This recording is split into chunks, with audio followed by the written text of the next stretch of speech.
மத்தேயு 28ஆம் அதிகாரம். ஓய்வு நாள் முடிந்து வாரத்தின் முதலாம் நாள் விடிந்து வருகையில் மகதலேனா மரியாளும் மற்ற மரியாளும் கல்லறையை பார்க்க வந்தார்கள்.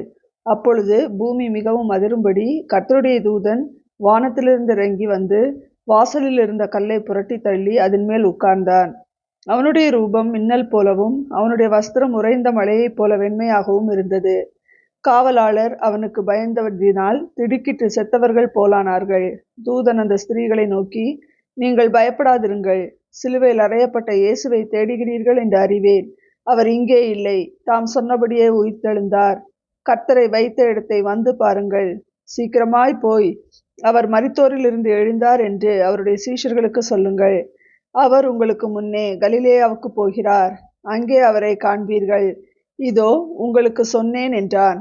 அவர்கள் பயத்தோடும் மகா சந்தோஷத்தோடும் கல்லறையை விட்டு சீக்கிரமாய் புறப்பட்டு அவருடைய சீஷர்களுக்கு அறிவிக்க ஓடினார்கள்.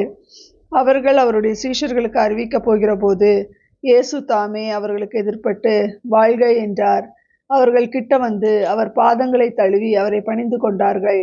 அப்பொழுது இயேசு அவர்களை நோக்கி, பயப்படாதிருங்கள். நீங்கள் போய் என் சகோதரர் கலிலேயாவுக்கு போகும்படி அவர்களுக்கு சொல்லுங்கள். அங்கே அவர்கள் என்னை காண்பார்கள் என்றார்.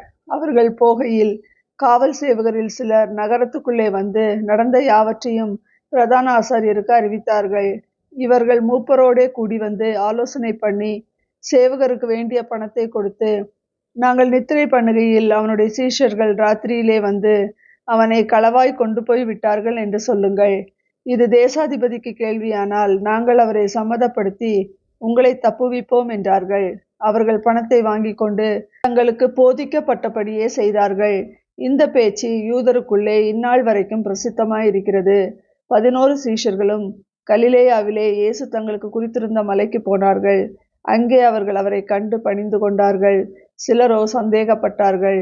அப்பொழுது இயேசு சமீபத்தில் வந்து அவர்களை நோக்கி, வானத்திலும் பூமியிலும் சகல அதிகாரமும் எனக்கு கொடுக்கப்பட்டிருக்கிறது. ஆகையால் நீங்கள் புறப்பட்டு போய் சகல ஜாதிகளையும் சீஷராக்கி பிதா, குமாரன், பரிசுத்தாவின் நாமத்திலே அவர்களுக்கு ஞானஸ்நானம் கொடுத்து, நான் உங்களுக்கு கட்டளையிட்ட யாவையும் அவர்கள் கைக்கொள்ளும்படி அவர்களுக்கு உபதேசம் பண்ணுங்கள். இதோ உலகத்தின் முடிவு பரியந்தம் சகல நாட்களிலும் நான் உங்களுடனே கூட இருக்கிறேன் என்றார். ஆமேன்.